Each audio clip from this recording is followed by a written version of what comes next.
Oronde Gadsden was a Dolphins receiver for many years. There was an OG Dan Marino highlight that was going viral on Twitter this weekend. I think I sent it to all you guys. Yep.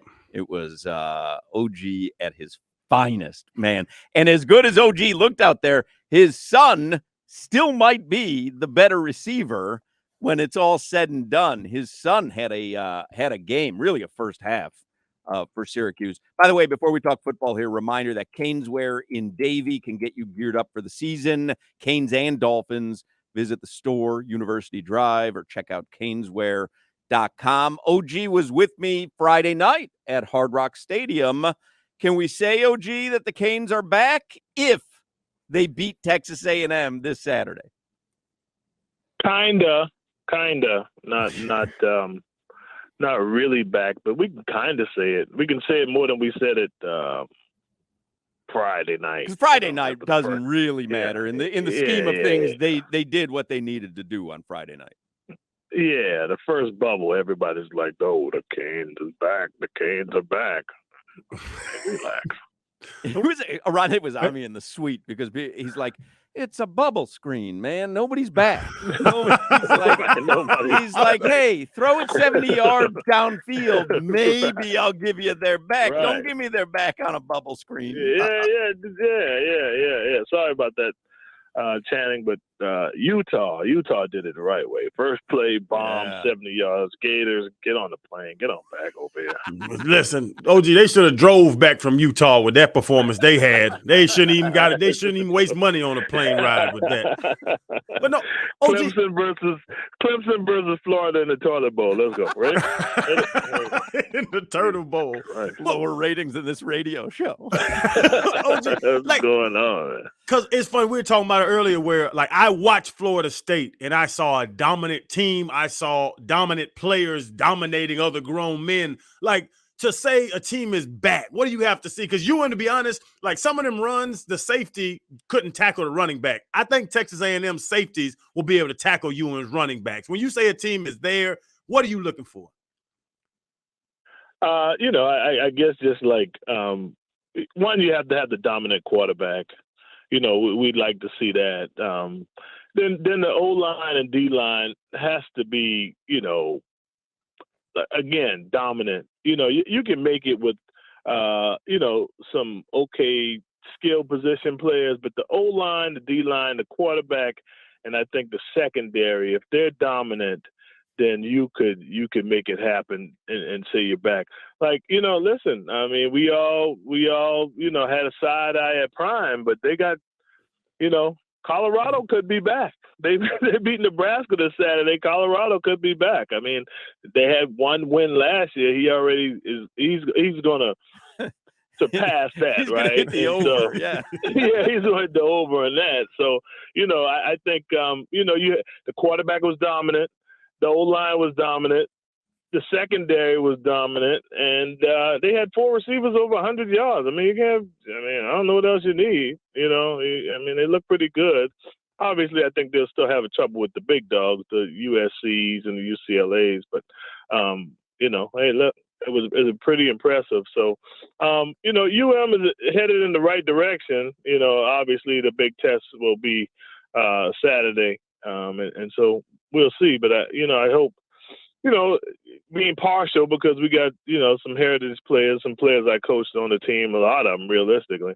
I hope they, are ready for the challenge. But, you have to see the dominance of the O-line, and the D-line's pretty good, but they got to be dominant. We saw how Florida State played, and, you have to be, in that tier before you can say you're back. Give me a good FSU team and a good Miami team and a bad Florida team. I mean, you are creating a good college football season headed towards FSU later in the season. The Canes are 4.5-point underdogs Saturday to Texas A&M. The Dolphins on Sunday, OG, are 3-point underdogs in LA against the Chargers. Do you expect the Dolphins to go in this Sunday, week 1, win on the road? I do. I do really. Because everybody should be healthy to start off. I know, last and they want to avenge the loss from last year. They played, I don't know, they played C- level at best. We had one touchdown where Tyreek Hill picked up a fumble and ran 60 yards, if we could call that a touchdown. But other than that, we didn't play good football. But I think, hey, is everybody healthy? Are we ready to go? And we last year we started fast. I expect the same fast start. But it is a challenge, I don't know. Solana, when are they going out exactly? That's a big key, going out there, and so we'll see. But I do expect them to cover. I'll take Miami. I'll take the 3 as well. I'm taking the 3. Yeah, I'll take the 3. Yeah. And OG Hawk talked about it. 4th and 10. Marino threw you a little bang 8, and you took it to the house. It wasn't a little bang 8. It was on Ty Law. He got a gold jacket. Yeah, tell him, OG. Tell him, OG. Yeah, don't let him do a quarterback hurry on you. Don't let him try to flip the script. Yeah, I think it's stuck in his face mask. He didn't even catch it. It got stuck in his face mask. But no, bro, you've been around. I was fresh out the Arena League on that. But you've seen greatness. You've seen great quarterbacking, and people. What can be created by that top quarterback? Should Tua be way better this year? Because last year he had a 6-game stretch, 300-yard games, and he was in the MVP race. But now he has another year with McDaniel. They've been working through the offseason. Should we see a different Tua when they go to San Diego or LA to play the Chargers this week? I really don't think we need to see a different Tua. His skill set is not the same as, those guys. Those guys got a different skill set, and so, you asking Tua to do something that he's, the run around, the Patrick Mahomes situation where he runs around and throws the ball, and make plays. That's what we're looking for Tua to do, and that's just not him. That's not him. The accuracy, what Tyreek Hill told us he'd have. He was spot on. Now, all of us are looking for him to be more durable, but that's probably something we can't, we can't control. I mean, I would hope he'd be more durable than he was last year, and so he looks durable. He's got a sleeve now, so that's protection. I see that, and so. If that can protect the Black Panther, I'm sure Tua will be fine, just fine. Wakanda forever. Took a turn there at the end that I wasn't expecting in that answer. I can usually figure out where Oronde's going with some of his points. That one caught me. Are you going to watch? Oronde Gadsden's with us. Are you going to watch Crowder's network television debut tonight? Inside the NFL, 8 p.m. on the CW. Have you seasoned past it? Well, I was planning on watching it. I got the HBO package added to my cable, but I do not have the CW. You got it. I will not watch it. You got it. I'll go to it's Cheese Pizza Day. Did you know that? I did you know it's Cheese Pizza Day? Yeah. Oh, okay. All right. Here's two rules that I live by, and you should watch Inside the NFL with a cheese pizza tonight. That would be a great way to celebrate. At Anthony's Cold Fire Pizza, they got it for $10 larger, so I'm on my way right now as we speak. You can watch the CW with just an antenna. OG, you don't even need a package. You don't need a package for the CW. Okay. A Radio Shack antenna. Watch OG. Did you pivot? One of those double channels, 33, 44. You got to go to VHF. You got to go VHF on your. OG, are you more excited about Cheese Pizza Day than my national TV debut? Definitely sounds like it.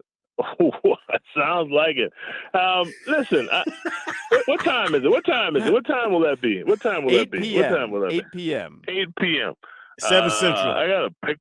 I got a pickleball appointment at 8 o'clock. Game at 8 o'clock. So, that's why you DVR. Yeah, season pass it. Oh, okay. All right, I got you, Tanning. I got you tonight. Then I got you. You got anything? What do you have set right now on your season pass? What do you have season pass?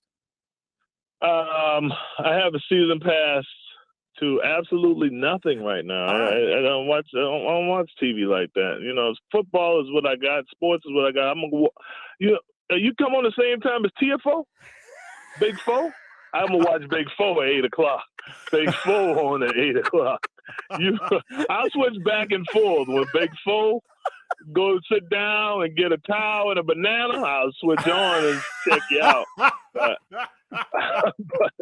the Big Four on, I don't know, man. I forgot that was on. I did record that. I said I got to see Big Four, and so I'll put you on their channel. You'll be the same. So you know you can have so many recordings going on. Like your thing will be like the fourth red dot, red dot, red dot, red dot. You'll be up there for. At least I'm getting a red dot. All right. Yeah. All right. Please don't have on that black shirt. Do you have your braids as tightened? Your forehead is shining? That's how we go. Makeup, OG. I got my fresh edge up. I was clean now. Oh, did you make any good points? Just give us a sneak preview. By the way, those of you listening in Miami, Fort Lauderdale, channel 39 WSFL TV. Channel 39 WSFL TV tonight, 8 p.m. Set your season pass. Give us just a sample of what you unleashed on the first episode tonight of Inside the NFL. The excitement of the season, the young guys, those three young quarterbacks, and the Falcons drafting a running back early to see if they can really do something in the running back position, being disrespected, and the Falcons taking a chance on him. Just excitement for the season. Oh, so actual football talk. There's nothing about cheese pizzas? Yeah, I told a couple stories. They're gonna cut them out though. I could tell they're gonna cut them out because after I told them they went to break. I said we can't go to break. Yeah, they gonna cut them out. Oh, they gonna super cut them out. As soon as you say story, you hear the music. Oh, they cut them out. Definitely. They're like Len Dawson and Nick Bonaconte weren't telling stories about pizza. Yeah, let's get back to our roots here. I told a Jonathan Ogden story. I told a Jonathan Ogden story. I guarantee it. Quarterbacks. The Jonathan Ogden story won't make it? No, it ain't going to make it. Oronde, because we're running out of time here. It is Cheese Pizza Day. Would you agree with me? Pizza tastes better when it's referred to as za, and pizza is better when it is square cut versus triangular. The za, I'm still working on it. I'm still have a survey out to 10 people, and I'm only at 3, and I got 3 no's, but you got 7 more to go. All right, so you're not discounting it. You're not discounting za. No. But I definitely am. Gabby, would you call pizza za? My daughter said no. So us 4 people. Listen. I do like the square cut pizza though. Yeah. I do like it, but they only do it in thin crust. Right? So, tavern style. Yeah. So I got you. You know, out of 2 things we can go and a half. Za always tastes better on a paper plate than a glass plate. With that paper plate with the juices and oils coming through the bottom. Yeah. That'll get on your pants. Yeah. Not one of those thick paper plates that's gonna absorb it. I'm talking that little white thin paper plate. The grease is all over you. Right. Yeah. And you need 1. Don't double them up. Get right. One. Right. Yeah. We're not Sedity over here. Give me 1 plate. Yeah. One slice of dollar store plate. I'm kind of with you on the default with the pepperoni default pizza place. Of course. I'm on that. If you go into a pizzeria, as some people like to say, and you go, hey, give me 1 pie, it should just automatically come with pepperoni because that's what everybody wants. Right. And I shouldn't have to. I could take the pepperonis off, but I can't put them on. That's such a great point. That is such a great point. It is, unless you're carrying around pepperonis in your pants. I mean, you can't. And on that note, ladies and gentlemen, Oronde Gadsden. You'll see him tonight at the pickleball court. We'll see you, Oronde. Bye. There you go, Oronde Gadsden. We'll take a break. We'll come back with more Hochman and Crowder.